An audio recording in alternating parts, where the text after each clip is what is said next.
Philippines Strategic Studies Institute, Anna Malindog-Uy. Anna, good to have you on the program with us. The Philippines withdrew from the ICC in 2019. So what I'm wondering is, why is Manila then complying with the court's warrants? Thank you so much, Rachel, for having me in your program. And actually, that is really the basic question that many Filipinos actually, I think many Filipinos, even more than majority of Filipinos, is asking, why is it that the current government of Marcos Jr.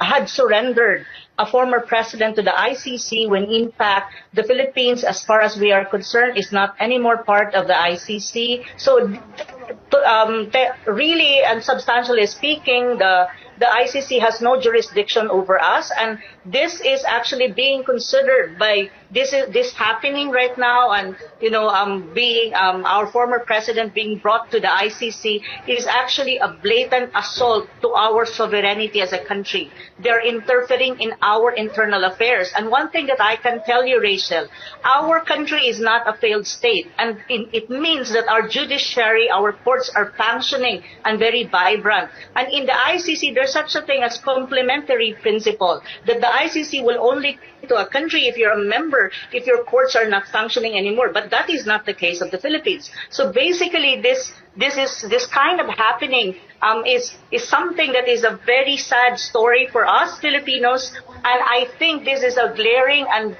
a blatant assault to our sovereignty as a country. But even then, the question really also among the minds of Filipinos is, why is it that the Marcos administration has cooperated with the ICC? But of course, this is very much related to domestic politics that is going on in the country. As you can see, politically speaking, there's this ongoing feud between the Marcoses and the Dutertes. And I think the Marcos Jr. administration has weaponized the ICC against the Dutertes.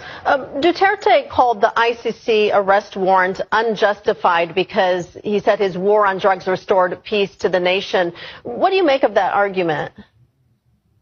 I would say yes, that's really true, because I experienced it as a Filipino. Before Duterte, you cannot walk on the streets of the Philippines, especially in Manila, because you're so afraid that anytime soon you will be attacked by a drug addict who can, kill you or to a greater extent. And also one thing that the international community should know, there was no unsponsored killings coming from the state during his presidency. It was a legitimate police operation.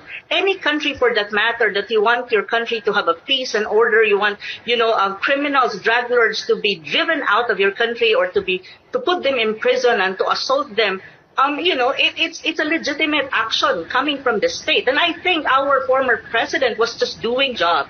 So this is really the case of the matter. And as a Filipino, I really experienced it that during the time of President Duterte, our peace and order situation in the whole country and the drug problem was lessened to a greater extent. It was not necessarily eradicated 100%, but to a greater extent, I think the Filipino people were able to enjoy the streets without fear, because we know that we have a president at that time who really cares for our welfare and who is really, really strong in combating criminalities, especially drug problem and the drug lords. So that is really the case. I'm speaking not even, I'm speaking as a Filipino who experienced all of these things during the time of President Duterte. So it's really a really sad event right now, and so many Filipinos in the Philippines right now are on the streets clamoring for our former president to be brought back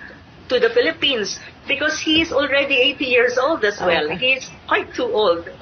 Okay, we're going to leave it there. Vice President of the Asian Century Philippines Strategic Studies Institute, Anna Malindog-Uy. Anna, thank you.